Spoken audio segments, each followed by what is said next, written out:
rights that the court undertook when Ms. Foreman and the others pled guilty this morning? Yes, sir. You able to hear and understand everything that took place when those rights were revised? Yes, sir. I want you to listen carefully as General McDermott announces the agreement to your case.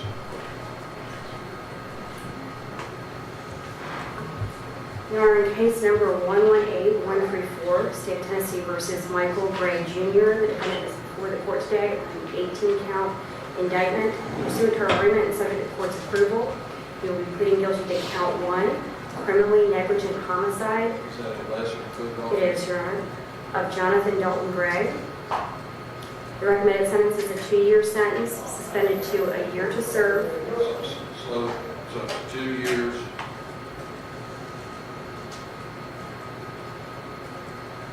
Has he dealt that already? He has, Split to 1 year. with the balance on supervised probation. Okay. Will pay the court cost.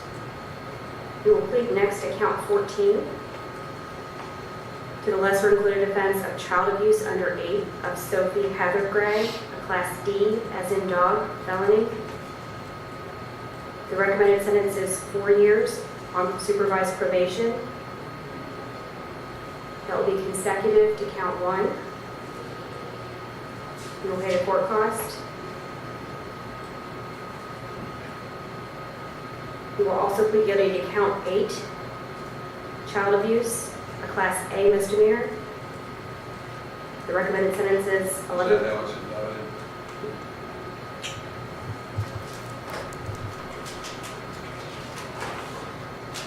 They are, it's lesser included. So it's a lesser included. Yes, Your Honor.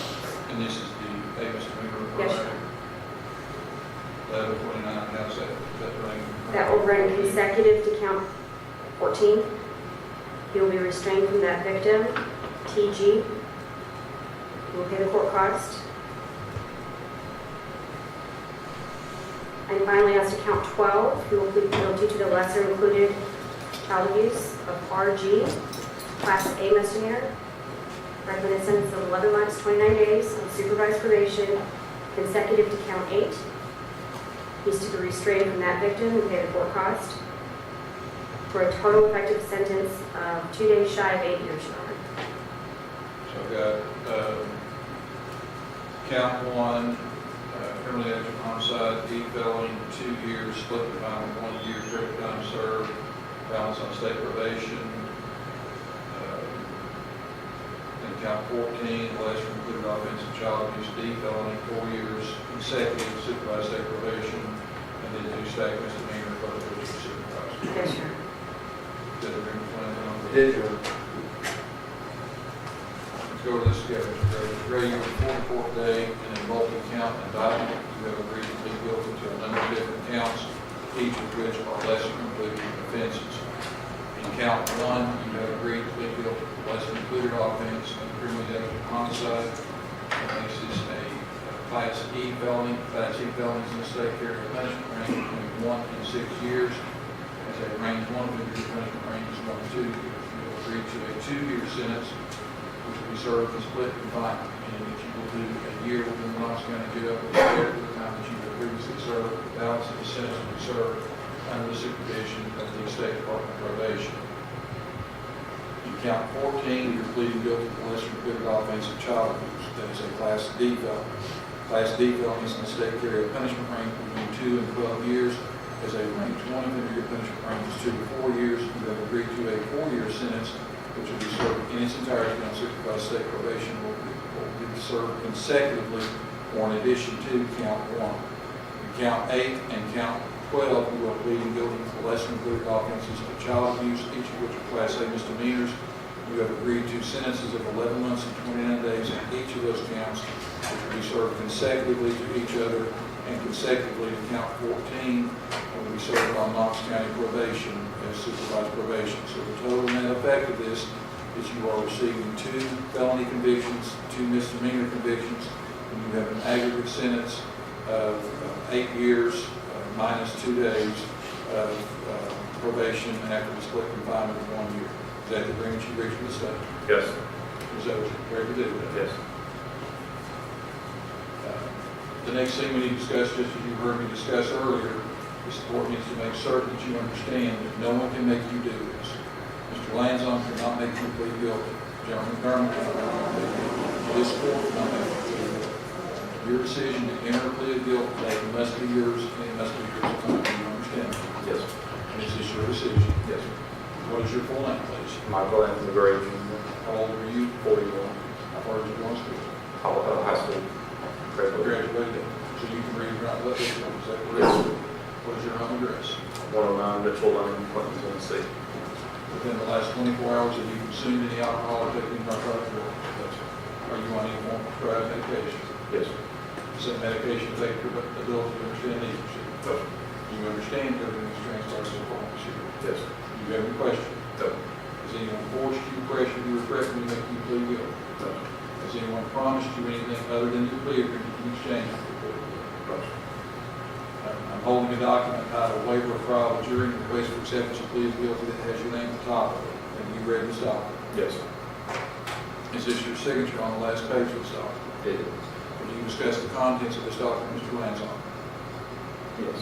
Do you understand the constitutional rights explained in this document? Yes. Do you have any question about any of those rights? No, sir. Were you able to hear and understand everything the court discussed with Ms. Warren and the others about your right to a trial by jury? Yes. Do you understand the consequences of waiving that right? Yes. And do you waive your right to a trial by jury? I do.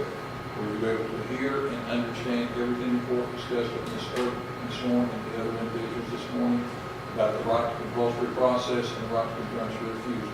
Yes. And do you understand that by entering a plea of guilt, you're waiving each of those rights? Yes. You have a very good lawyer who's seated next to you, and you satisfied with Mr. Lanzon? Yes. Were you able to hear and understand everything the court discussed with Ms. Warren and the others this morning about your right to remain silent, right against self-incrimination? Yes. And do you understand, just as you witnessed with them this morning, that in a moment you're going to be asked while you're under oath whether or not you're guilty of each of these four counts? Yes. As to these proceedings only, you waive your right to remain silent. I do. And finally, Mr. Gray, were you able to hear and understand everything the court discussed with Ms. Warren and the others about your appellate rights? Had this case gone to trial and had you been convicted of crime? Yes. And you understand that because you have agreed to each of the counts that you're pleading guilty to, as well as the sentence that will be imposed in each count, that this is a final, non-appealable hearing. This is it. You understand? Yes. The court has observed, Mr. Gray, the court will note, and for the record, observed that he was within the court for the entirety of the plea colloquy which took place this morning with Ms. Warren and three other individuals who entered the place. He was paying attention and heard each of the rights abide.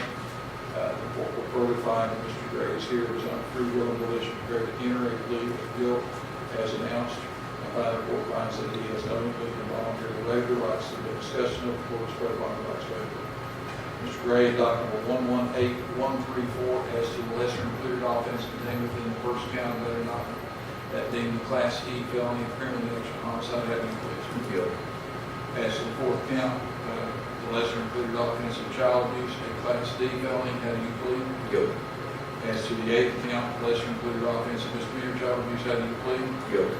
And as to the 12th count, the lesser included offense of misdemeanor child abuse, how do you plead? Guilty. Wait for knowledge on misdemeanor, read the felony counts. Remember, the second count that he's pleading to is not count 4, it's count 14. Choice. Okay, just want to make sure. Does the defendant waive formal reading? He does. Michael Anthony Gray Jr., this is to inform you that as to count 1, the grand jurors for the state of Tennessee upon their oaths present that you, Michael Anthony Gray Jr., on or between a day in November of 2011 and a day in June of 2016 here in Knox County, Tennessee, and before the finding of this presentment, did unlawfully kill Jonathan Dalton Gray during the perpetration of an aggravated child abuse in violation of TCA 39-13-202 and against the peace and dignity of the state of Tennessee.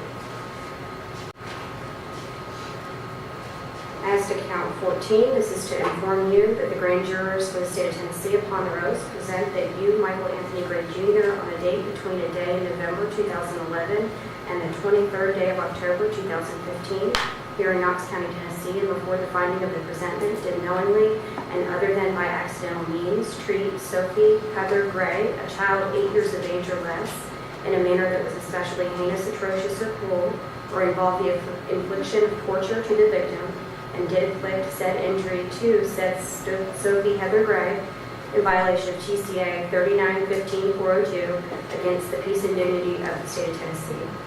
As the lesser included offense of criminal act of homicide and child abuse as included. Guilty, Your Honor. As to count 8, the grand jurors for the state of Tennessee upon their That's oath. in this. Do we need to read those? In In order for this case to go to trial, the witnesses listed would testify. And to start, Your Honor, the disposition of this case is different, obviously, than the disposition of Michael Gray Sr. and Shirley Gray, who were the parents of these young victims and the individuals who were the direct perpetrators of this abuse. The case against this defendant, Michael Gray Jr., he was not the direct abuser of these children and has always, but our case has always relied heavily on the testimony of these surviving children. So were this case to go to trial, as a factual background, the state would show the witnesses listed would testify that on May 22nd of 2020, several officers with the Roane County Sheriff's Office responded to 1108 Salem Valley regarding a young child who was later determined to be 10-year-old RG, date of birth 10/20/2009, who was clearly in bad physical shape. RG had left his home at 1275 Dry Fork Valley Drive in Roane County and scooted a bike to a neighbor's house.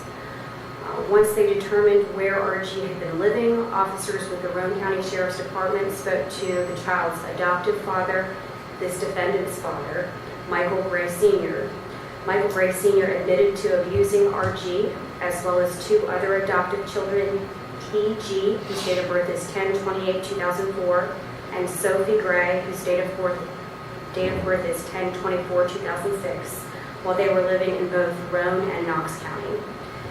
Michael Gray Sr. also admitted that Sophie Gray was currently buried in a pigsty behind the Roane County house.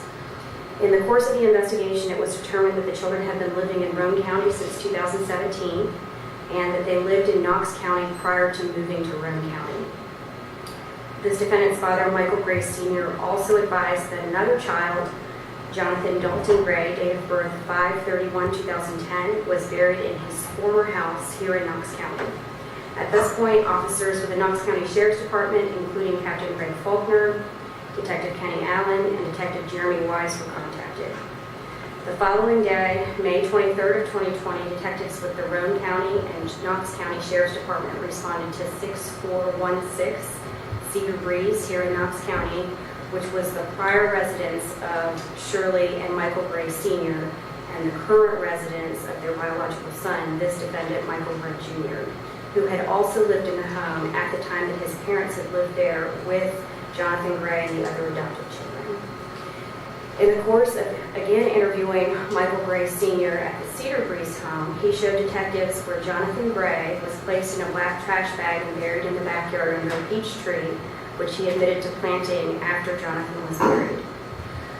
This defendant's father, Michael Gray Sr., further admitted that he and his wife Shirley imprisoned their adopted children by locking them in closets, animal cages, and rooms while at the Knox County home.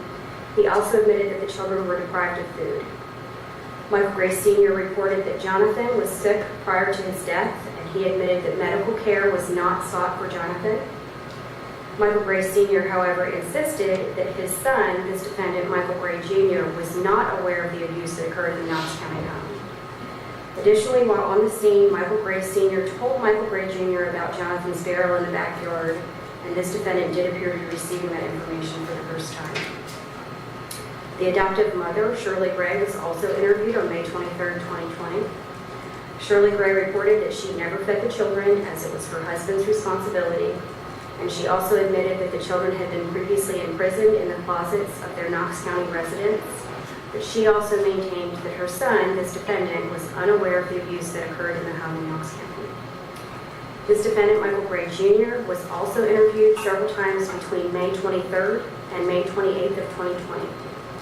He admitted to living in and owning the Knox County home at the time of the previously mentioned abuse, and he acknowledged that his parents and those children did live in his home prior to their move to Roane County.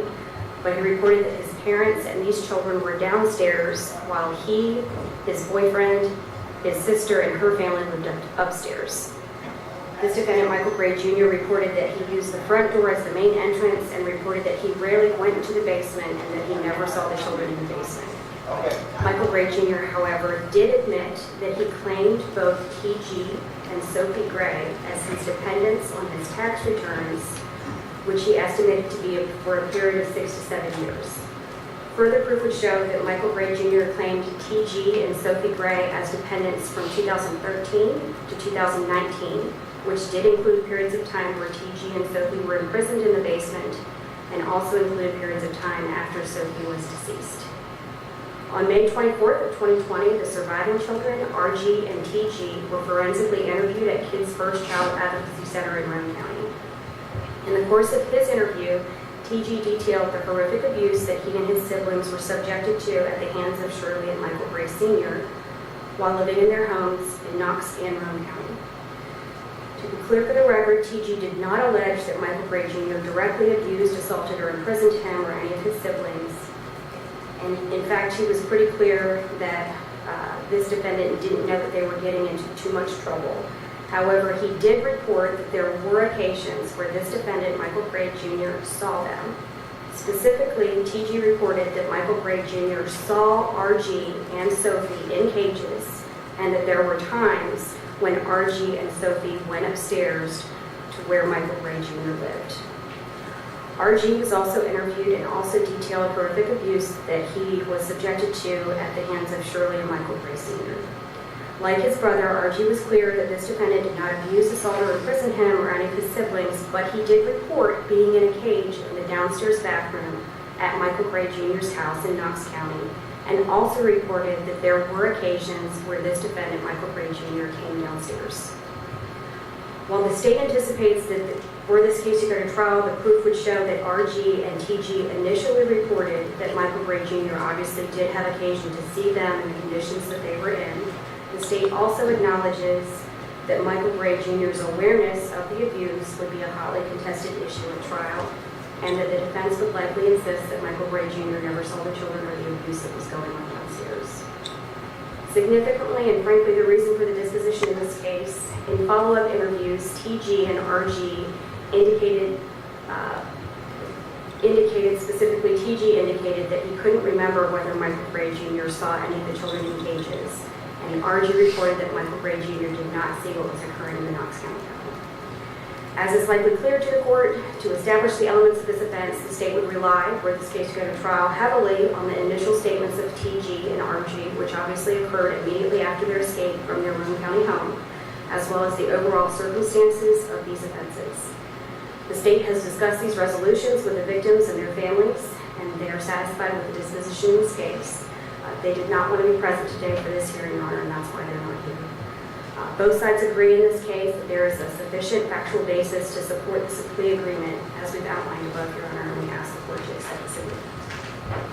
All right, and for the record, I believe that this court permitted venue be waived, and Shirley Gray and Michael Gray Sr. entered pleas and guilty in Knox County last week. Yes, Your Honor. Earlier this week, they both entered pleas, which involved consecutive life sentences for both of Michael Gray Sr. and Shirley Gray. Mr. Lanzon, is there anything you wish to add to the stipulated verdict? I would, Your Honor. I think it is highly relevant and factually accurate as detailed by the state. The main factor in all of this, if you look at the counts that my client pled to, the applicable mens rea would be negligence. And so, in looking at how these cases were charged and some of the initial statements by the alleged victim, the state proceeded on a felony murder rule indictment, and the impact, as this court is well aware of, taking that kind of case to trial. No one would say that my client had any part in their death. There's never been any factual allegations as it relates to that. Never, not once. And when you look at the undocumented layout of the house where the abuse was perpetrated on these young children, it was a traditional European flat style house where there were two distinct and separate living quarters in the upstairs and downstairs. So the factual determination that a jury would have to make if we were to proceed to a jury trial would be whether or not the nature and circumstances of the bottom dwelling and how that arose would have a reasonable person noticed that this abuse was going on. And clearly this court is well aware that that is it's a very hard determination when you're dealing with one child who lost their life due to this abuse. And so my client is not obtuse. He understands what happened. And he is here taking responsibility for his negligence and not being aware of what was going on. And so with that, Your Honor, I think there is a factual determination that that we would stipulate to on both sides. And that's it. Your Honor, just to create a clear record, I just want to note for the record that while the mens rea for count one is negligence, the mens rea for the remaining counts are intentional or knowing. So I know that I just want to Well, it's knowing neglect. Right. Knowingly neglected the child, so it's adversely affect that child's health. Mr. Gray, is there anything you wish to say for the court grounds of judgment for your case? No, sir. Please stand up. Mr. Gray, I've been doing this in one shape, form, and fashion. As a prosecutor, as a defense attorney, or a judge now for almost 4 years. It's hard for somebody that sees what I see every single day to wrap my head around this case. I thought that the first time I saw it. I can't fathom how one human being could be that cruel to another human being, especially a small child. But your parents are the ones who perpetrated that abuse, and they're the ones who will spend the rest of their days on this earth living within the Tennessee Department of Correction. And I think from the outset of all of these cases, it was clearly understood that you stood in a different place. With all that being said, did not give you the opportunity to vote. Document 118134, based upon the plea of guilt, stipulated verdict is recommended to be found guilty of lesser included offense of criminal act of homicide. You are sentenced to a term of 2 years within the Tennessee Department of Correction. Your sentence will be suspended with supervision from the State Department of Probation after service of 1 year within the Knox County Jail with credit for the time that you have previously served. Count 14, based upon your plea of guilt for lesser included offense of child abuse, you were found guilty of that offense and sentenced to a consecutive term of 4 years, all of which will be supervised by the State Department of Probation. Counts 8 and 12, you were found guilty of lesser included offense of child abuse and sentenced to consecutive terms of 11 months and 29 days, which will be supervised by Knox County Probation and will be served consecutively to count 14 for a total aggregate sentence of 8 years plus 2 days of supervised probation and service of 1 year in the Knox County Jail for the time that you have served. Give him one of Mr. Brown's cards. You will speak with Mr. Dwight Brown, the court's liaison to probation. You will see whether in my right before you leave. He will assist you in scheduling an intake form for those probation will be explained to you. All of those probations explained by the probation officer what they can instruct you to do is no different from the court you can rely on. I think I'm never going to see you again. All right.